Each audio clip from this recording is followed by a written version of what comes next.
Hello and welcome to Pushing Back, Ukraine Daily Brief.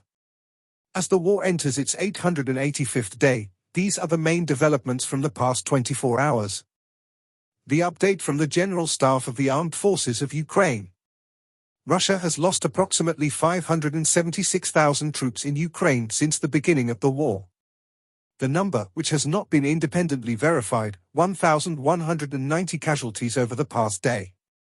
According to the released Ukrainian figures, Russia lost 12 tanks, 8 armored combat vehicles, 74 artillery systems, 2 multiple launch rocket systems, 39 drones, 1 cruise missile, 62 vehicles and 19 pieces of special equipment.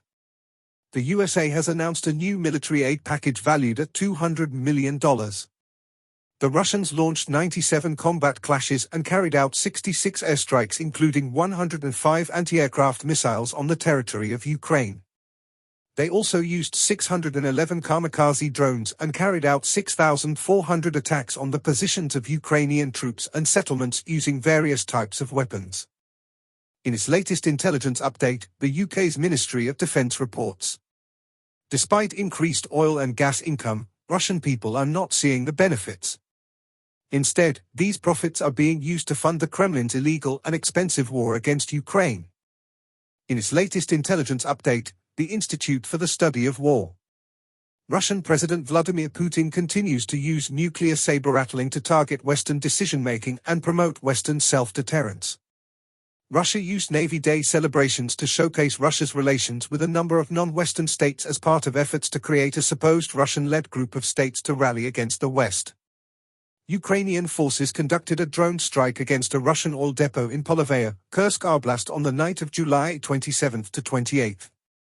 A rebel coalition in Mali reportedly killed and wounded dozens of Russian servicemen and Wagner Group mercenaries, as well as a prominent Wagner-affiliated mill blogger on the Mali-Algeria border on July 27.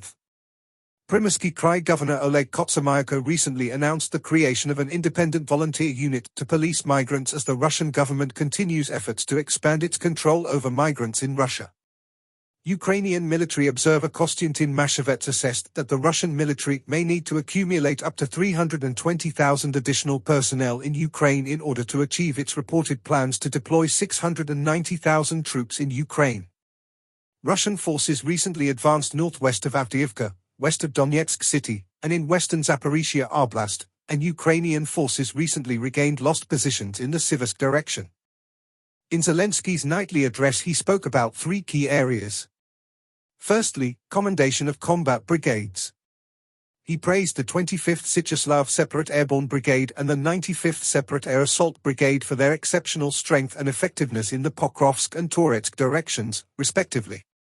These brigades have successfully defended against the most intense Russian attacks in the Donetsk region, showcasing resilience and fulfilling critical combat missions. Secondly, acknowledgement of long-range capabilities. He highlighted the achievements of the 9th Department of Defense Intelligence for their precise long-range operations, as well as the contributions of the security service. These efforts, reaching nearly 1,800 kilometers from Ukraine's border, are crucial for Ukraine's strategic goals. Lastly, remembrance and accountability. He commemorated the victims of the Olenivka massacre, condemning it as one of the most horrific Russian crimes of the war. He emphasized that Russia must be held accountable for this atrocity and affirmed that justice will be served for the murdered Ukrainians. Thanks for following today's updates. Please don't forget to like and subscribe for more content. We'll return tomorrow with the latest news on the ongoing conflict.